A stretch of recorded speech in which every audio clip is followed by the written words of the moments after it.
안녕하세요. 세무사 3명이서 세금 한번 쉽게 얘기해보자. 조경환 세무사입니다. 안녕하십니까. 이종혜 세무사입니다. 예, 안녕하세요. 김땡땡 세무사입니다. 아, 오늘은 땡땡 세무사님이, 예. 네. 방금 전에 이제 이해문화님께서 이제 연말정산에서 챙겨야 될 혜택들에 대해서 한번 얘기를 해주셨는데, 네. 저는 반대로, 역시. 웬만하면 조심해야 될 것들, 음, 놓치면은 이제 가산세로 돌아오는 것들에 대해서 한번 이야기를 해보자 합니다. 어떤 것, 사실 연말정산이 이렇게 약간 좀 부분 부분 얘기하면은 간단한 할 수 있는데, 사실 원래는 되게 복잡한 일들이 많아요. 맞아요. 왜 예, 소득세를, 그 많은 사람들의 소득세를 정형화시키고자 하는 예, 건데, 케이스가 음, 다 다르니까, 예. 당연히 복잡할 수밖에 없죠. 예. 일하는 우리도 복잡해. 솔직히 이거를 다 외우기는 힘들어요. 그때그때 좀 바뀌는 것들이 맞아요. 있잖아요. 많이 바뀌죠. 우리도 못해요. 네. 그래서 이거를 조금 그래도 간략하게는 한번 말씀을 드려야지 나중에 이해가 쉬워질 것 같아서 한번 간략하게 말씀을 드려볼게요. 보통은 이제 근로자들이 많이 챙기셔야 되는 게 인적공제입니다. 인적공제라면 이제 가족들을 얘기하는 건데, 네, 본인은 당연히 되죠. 네, 그리고 배우자, 그다음에 부모님, 그다음에 자녀, 형제 자녀, 그다음에 그 중에서도 장애인이 있으시면 더 해준다. 음, 그다음에 나이 드신 분들이 있으면 좀 더 해준다. 부녀자들은 배우자가 없으니까 해주겠다. 얼마나 힘들겠냐. 배우자가 있으면 더 힘들겠다. 이것도 해주겠다. 약간 이런 느낌이고요. 부녀자는 배우자가 있든 없든 해준다. 네, 배우자가 있으면 사실 더 힘들 때도 많아요. 네, 이해가 안 되시나요? 진실성이 느껴지는데, 그 다음에 우리가 내는 공적연금들, 그 다음에 국민연금, 공무원연금 이런 것들도 음, 본인 부립분, 회사 부담분에 대해 말고 본인 부담금에 대해서는 해주고 있습니다. 음, 네, 하지만 요거를 보실 때 나이 요건, 그 다음에 소득 요건들이 촘촘하게 깔려 있어요. 이런 것들이 있기 때문에, 각 규정마다 나이 요건과 네, 소득 요건이 다르니까. 근데 맞습니다. 그것까지는 사실 납세자분들이 이해가 잘 안 되실 거야. 그러니까 네, 머릿속에서 잘 안 들어오고. 그래서 이거를 일일이 설명드리면은 되게 시간이 길어지고 지루한 내용이 되기 때문에 나중에 혹시 음, 새로 추가되는 가족분들이 있을 때 네. 요 표를 보시고 한번 판단을 해보시는 게 좋다고 생각합니다. 근데 이게 인적공제에 대해서는 종종 우리가 연말정산을 수행해 드려도 인적공제에 대해서는 종종 이렇게 다시 튀어나오거나 추징이 나오기도 해요. 왜냐하면은 이제 1년에 한두 번씩은 꼬박꼬박 있는데 네. 저희 같으면 업체들의 모든 근로자분들 거 다 신고해 드리니까. 근데 이제 저희 갖다 주는 자료를 보고 그걸 산입해서 넣는데 이 자료를 주시면서 예를 들어서 뭐 우리 종회가 이제 제 부양자로 집어넣으려고 하는데 반대쪽에서 같이 집어넣은 거예요. 근데 그 사실을 서로 얘기를 안 하고 양쪽에서 집어넣어 음, 버리면 둘 중에 하나는 분명히 튀어나온단 말이야. 그렇죠. 그렇죠. 맞습니다. 그런 경우가 있기 때문에 최소한 얘가 내 부양자인지 아닌지, 내 음, 쪽으로 넣을 건지 아닌지, 사실, 근로자분들은 그 정도만 결정을 해주시면 음, 그래도 이런 문제가 좀 많이 줄어들지 음, 않나라고 생각을 합니다. 그래도 이제 나이 소득 요건에 대해서 기본적인 것만 얘기하면은 나이에 대해서는 부모님은 60세를 넘어가셨을 때, 네. 그러니까 내년에 이제 연말정산하는 기준으로는 65년생 이전에 태어나셔야 된다. 60세 넘으시면 이제 내 부양가족으로 넣을 수 있다. 네. 그다음에 자녀 같은 경우에는 2005년생 이후부터 가족으로 집어넣을 수 있다. 20세. 예. 그 20세 이전까지만 넣을 수 있다. 네. 쉽게 얘기해서 뭐 너무 아직 젊으신 부모님이거나 아니면은 조금 이제 대학생이 된 자녀 같은 경우에는 연말정산에서 제외가 사실 되죠. 사용 가치가 없다. 음, 예. 냉정하게 얘기하면. 사용가치 좀 그렇다, 사람인데. 네. 그리고 소득 요건 같은 경우에도 100만 원이에요. 그러니까 조금 한 달에 한 100만 원 정도씩 받았는데 6개월 정도 일했다. 음, 그러면 애매하죠. 이런 경우에는 안 된다고 생각하셔야 된다. 그렇죠. 안 안 된다. 될 경우도 있는데, 보통 소득 금액으로 100만 원이었고, 지금도 그런지 모르겠는데, 예전 같으면 소득 금액 100만 원이면, 1년에 600만 원, 총금액으로 600만 원 이하면은 들어간다. 음, 600만 원이 넘어가면 안 된다. 소득 금액 100만 원이 음. 넘어간다. 네. 이렇게들 얘기를 했었는데, 지금은 뭐, 어때요? 지금도 비슷한 것 같아요. 그렇게 총급여, 얘기해줘야 될 것 같아요, 결국에는. 근로소득으로 네. 총급여가 600인 거랑 음, 사업소득으로 600은 좀 차이가 있기 때문에, 소득 금액으로 봐야 되니까, 네, 네. 맞습니다. 사실, 금액이니까 비용 뺀 거 음, 보고 하셔야 돼요. 그리고 자주 헷갈리시는 내용 중에 하나가 여기 보시면 경로우대가 있는데 경로우대는 만 70세입니다. 그래서 70세. 이거는 아까 얘기한 60세랑 가끔씩 헷갈리시는 분들이 꽤 있어요. 그래서 이거 70세 이상만 해당이 되니까 이거 확인하셔야 되고요. 네. 여기 장애인이 있는데 이 장애인은 그 크게 얘기해서 우리가 얘기하는 장애인이 보건복지법상 장애인이 있습니다. 장애인 등록증에 있는 것들. 근데 요거는 세법상 장애인도 됩니다. 세법상 장애인은 조금 더 범위가 넓어요. 그래서 만약에 자기가 가고 있는 병원이 있다. 부모님 중에서도. 네. 근데 한 번 정도는 병원에서 내가 세법상 장애인 그 증명 같은 것들을 서류를 발급받을 수 있냐? 장애인 증명서 이게 같은 거. 그러니까 세법상 장애인이라고 표현하기는 좀 그러는데 이제 보건복지법상 장애인은 우리가 흔히 아는 좀 어딘가 좀 불편하신 분들, 예를 들어서 뭐 귀가 잘 안 들리신다거나 제 네. 친구가 그렇거든요. 그 친구는 1급이에요. 음, 거기 걔는 어렸을 때부터 증이 있었고 음. 예를 들면 뭐 지체장애 같은 네. 뭐 이런 분들이 있을 수 있어요. 근데 세법상 지금 김세무사님 말씀하신 세법상 장애인이라는 거는 예를 들면 뭐 작년까지는 우리 어머니도 장애인이었어. 왜냐하면 항암받고 항암하면은 의료법상 병원에서 네, 장애인 네. 증명서를 발급을 해줘요. 음. 그러니까 예를 들면 뭐 당뇨라든가 네. 아니면 고혈압이라든가 이런 지속적인 케어가 필요한 경우에는 병원에 가서 요청을 하면 장애인증을 끊어줍니다. 예, 평생 가는 장애인증이 아니라 이 병이 치료될 때까지 사용할 수 있는 장애가 있다. 지속적인 케어가 필요하다라는 증을 끊어주기 때문에 그런 증도 여기 세법에서는 이용이 가능하다라는 그렇구나. 점을 알고 계시면 연말정산 하시는데 큰 도움이 될 것 같습니다. 아, 좋은 말씀 감사합니다. 그러니까 다시 정리하면은 마지막으로 장애 등급이 있는 장애인은 영구적인 거고, 아까 조세무사님이 얘기하신 그 세법상에 있는 지속적인 서류는 케어가 필요한 병을 앓고 있는 분들. 약간 연한이 있는 그 서류라고 생각을 하시면 될 것 같습니다. 대표적으로는 암 투병하시는 분들 아니면은 고혈압, 당뇨 이런 정도가 대표적으로 해당이 된다고 생각하면 돼요. 조금 얘기가 길어지고 있는데 이제 뭐 그래도 기본적인 것들 조금만 살펴보면은 보험료, 그다음에 아까 얘기한 주택과 관련된 내용들, 그다음에 교육비, 기부금, 의료비, 그다음에 우리가 개인적인 보험들 있죠. 보장성 보험료 같은 것들도 네. 세액공제가 되고 있습니다. 그래서 이것도 항상 잘 챙기셔야 됩니다. 네. 국세청에서 대놓고 이제 잡는 것들이 있어요. 이거는 절대 100% 걸린다고 보셔야 되는 것들입니다. 조심해야 되는 것들을 이제 한번 주로 얘기해 보려고 하는데, 아까 얘기한 요건 중에 소득 요건이 있었죠. 네. 그 기본 가족 중에, 기본공제 가족 중에 기본 공제 가족 중에 소득이 이제 100만 원 이상이신 분들, 그러니까 아까 얘기한 대로 소득 금액이 100만 원 넘어가는 분들.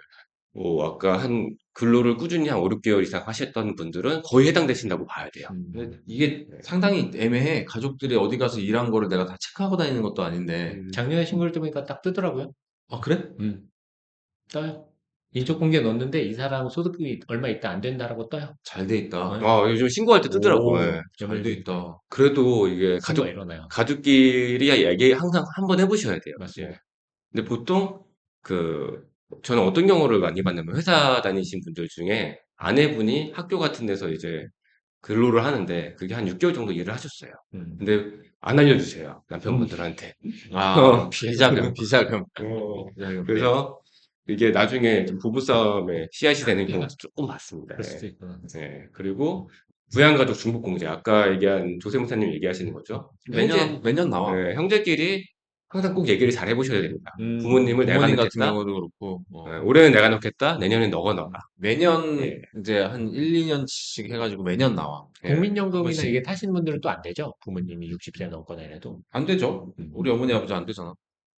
그래서 나 못 집어넣잖아. 좋은 거죠, 뭐. 뭐. 네, 부양하지 않아도 되니까. 용돈도 안 드려도 되고. 예. 그다음에 이제 사망자에 대한 인지공제. 돌아가신 것만 해도 안타깝죠. 근데 올해 기준으로는 24년도에 돌아가신 분들은 여기 이제 부양가족으로 인지공제를 받으시면 안 됩니다. 25년은 괜찮고. 예, 25년에 돌아가신 분들은 마지막으로 받을 수 있는 있습니다. 것이. 예. 그다음에 이혼한 배우자 등에 대한 공제. 이혼은 했지만 혜택은 받고 싶다. 이거 안 됩니다. 말이 안 되지. 예. 좋지. 헤어졌으면 완전 헤어져야지. 예. 갈라서 했지. 예. 그리고 연령 조건에 맞지 않는 부양가족 공제.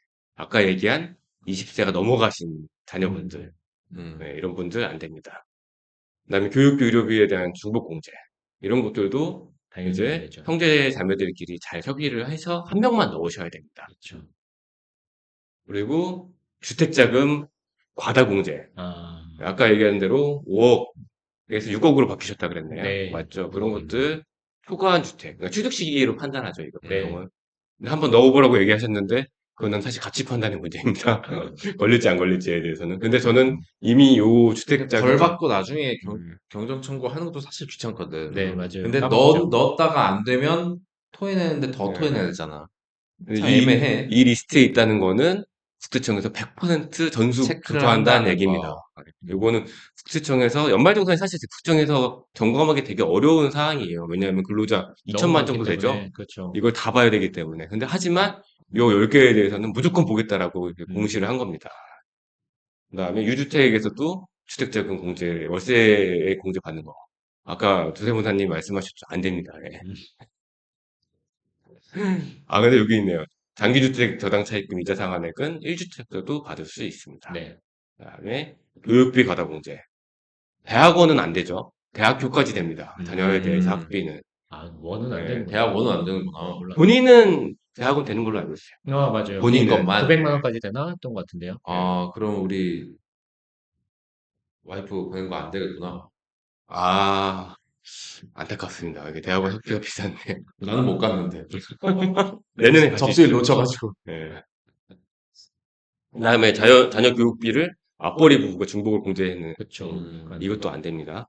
그리고 교육비 중에 사내 금복지금이 있죠. 네. 여기서 이제 지원을 받으면은 안 됩니다. 음. 근데 예전에는 사실 이거를 국세청에서 못 잡아놨는데 이제 사내 금복지금 데이터를 봤나 봐요. 이제 그래서 요거를 예전에는 괜찮으셨는데 왜 안 되냐라고 생각하시면 안 될 것 같습니다.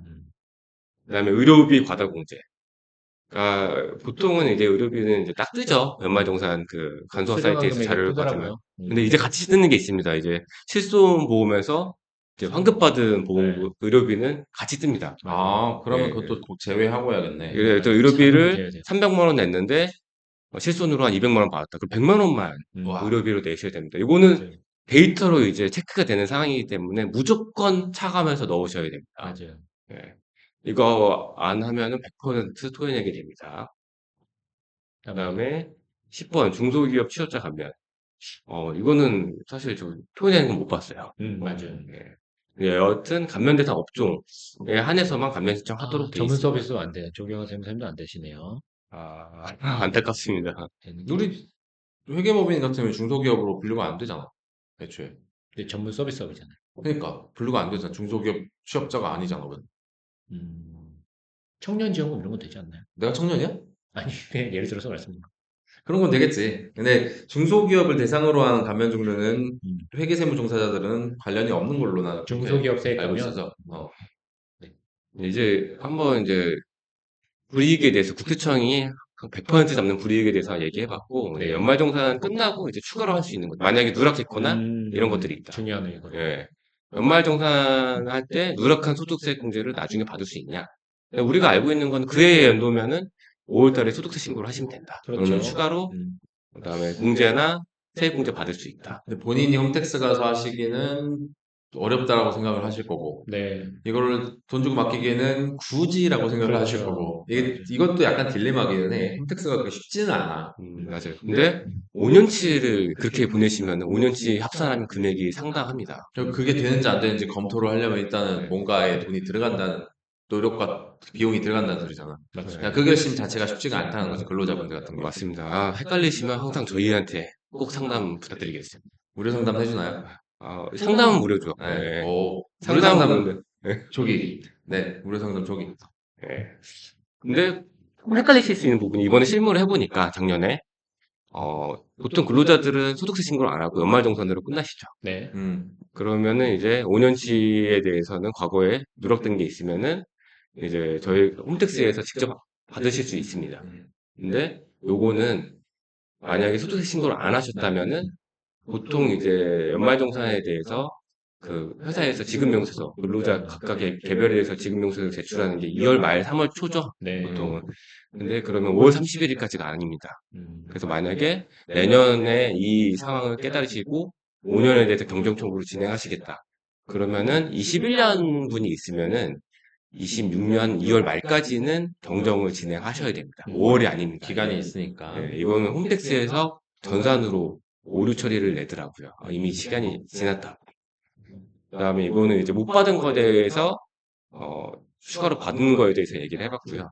거꾸로 과다하게 소득이나 세액 공제를 받았다. 이런 경우에는 그 당해 거에 대해서는 내년 5월이죠. 내년 5월에 이제 소득세 신고를 하면은 가산세 없이 본세만 추가 납부하시면 됩니다. 근데 이제 과표가 확정되고 나서 5월이 지나고 나서 하면은 가산세가 나오게 됩니다. 근데 이런 경우에는 이제 과소신고 가산세, 납부지연 가산세가 붙으니까 조금 타격이 있습니다. 이게 사실 금전적인 손실보다 마음의 타격이 있더라고요. 보통 근로자분들은 이런 경우가 많지 않으니까 이제 이거를 꼭 주의를 하셔야 됩니다. 예, 보통 회사에서 근데 친절하게 국세청에서 이제 과다 세액공제나 소득공제로 리스트가 항상 여름 정도에 날아와요. 그리고 나서 그러니까 회사 쪽으로 날아온다는 얘기지. 예, 회사에서 친절하게 추가 납부해야 될 금액들을 알려주는 회사들도 있습니다. 근데 대기업은 대부분 안 알려줘요. 그래? HR팀에서 귀찮아서 안 해줘요. 아, 그래? 우리는 해줬었는데. 같은 어, 비슷한 기업, 그 크기의 대기업 아니었어? 맞습니다. 너무 차이 나는데? 너무 잘. 예, 여하튼 연말정산은 이번에 불이익에 대해서 한번 알아봤으니까 아까 특히 얘기해줬던 이제 1번부터 10번까지 네. 국세청에서 전수조사하는 항목들에 대해서는 꼭 네. 정리를 하고 연말정산을 하시기를 추천드립니다. 네. 이 내용 좀 유용하셨다면 구독, 좋아요 꼭 부탁드리겠습니다. 네. 네, 여기까지? 여기까지. 네, 오늘은 여기까지. 감사합니다. 감사합니다.